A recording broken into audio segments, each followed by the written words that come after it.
Welcome to American Crime Scope, where every crime tells a story. Here's the shocking truth. A Utah mother didn't just want out of her marriage. She allegedly conspired with her own family to lure her husband into a trap and have him killed. The victim, 42-year-old Kathryn Restelli, thought he was traveling from California to Utah to reconcile with his wife, Kathryn. Instead, he walked straight into an ambush inside his mother-in-law's home. This wasn't a crime of passion. It was a calculated setup, and when the truth unraveled, the betrayal stunned even seasoned investigators. Matthew and Kathryn Restelli's marriage had been unraveling for months. The couple lived in California with their children, but arguments over custody and family stability had reached a breaking point. Kathryn eventually left, taking the kids with her to American Fork, Utah, where her mother, Tracy Grist, lived. Matthew, determined to keep his family together, wanted the children back in California. He reached out to Kathryn, hoping they could resolve their issues peacefully. According to prosecutors, Kathryn saw an opportunity, not for reconciliation, but for elimination.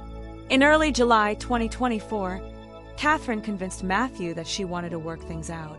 She told him she was ready to return to California with him and the kids.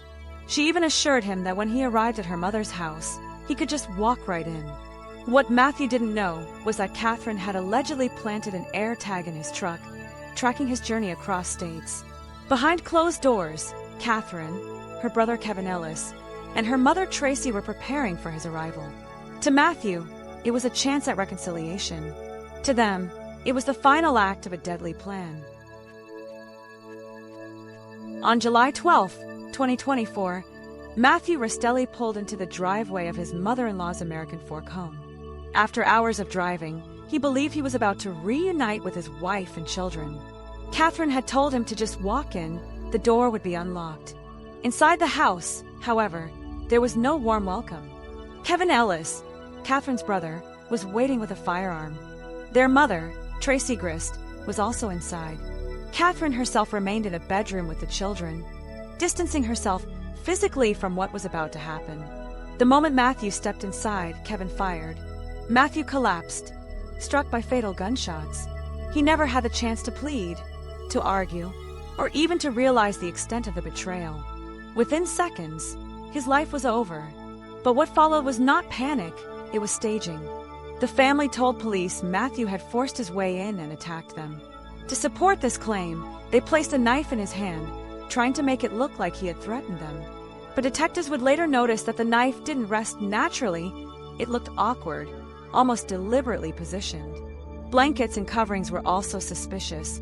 Investigators noted that parts of the living room appeared prepared, as if someone expected blood to be spilled and tried to protect the furniture. That level of foresight was inconsistent with a sudden act of self-defense.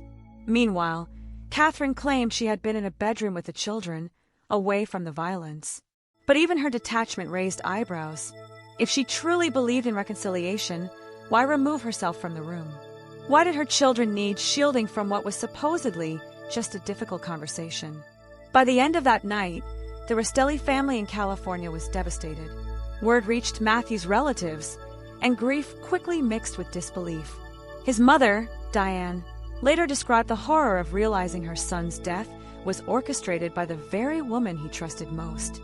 The crime scene told one story, but investigators weren't satisfied with the family's account. Their instincts told them this was no home invasion or a defensive shooting. This was something far darker, a plot that turned a husband's hopeful drive into a carefully laid death trap. From the beginning, police doubted the family's claims of self-defense. The placement of the knife and the suspiciously neat scene raised red flags. Detectives dug deeper, focusing on digital evidence. Kathryn's phone revealed she had planted an AirTag in Matthew's truck, allowing her to monitor his journey from California. This wasn't a random encounter. She had tracked his every mile, ensuring the plan went into motion at the right time. Text messages between Kathryn, her mother, and her brother painted a damning picture. They coordinated Matthew's arrival, prepared excuses, and even discussed what to tell police afterward. Investigators concluded that this wasn't panic, it was premeditation. Forensic evidence supported this. The trajectory of the bullets, and the lack of defensive wounds suggested Matthew had no chance to fight back. The supposed knife attack simply didn't fit.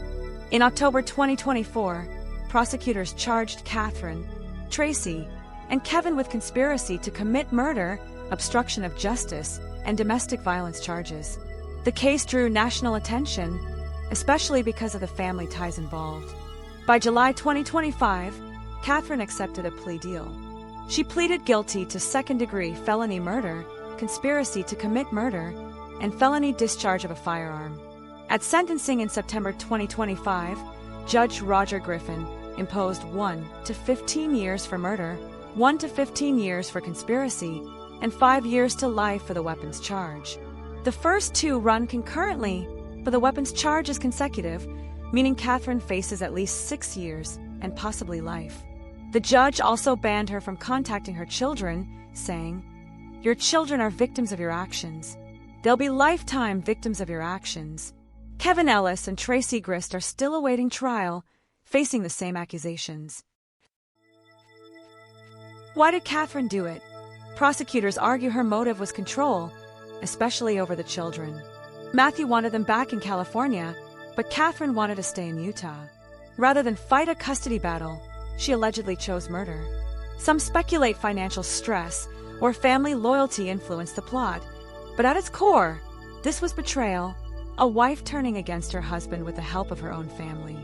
The case ended with Kathryn behind bars, but for Matthew's loved ones, no sentence feels like justice. His children lost both parents in one night, one to violence, the other to prison. This case reminds us how far deception can go when love curdles into hate. If you found this breakdown powerful, subscribe for more true crime stories. Do you think Kathryn's sentence fits her role in Matthew's murder, or was justice too lenient?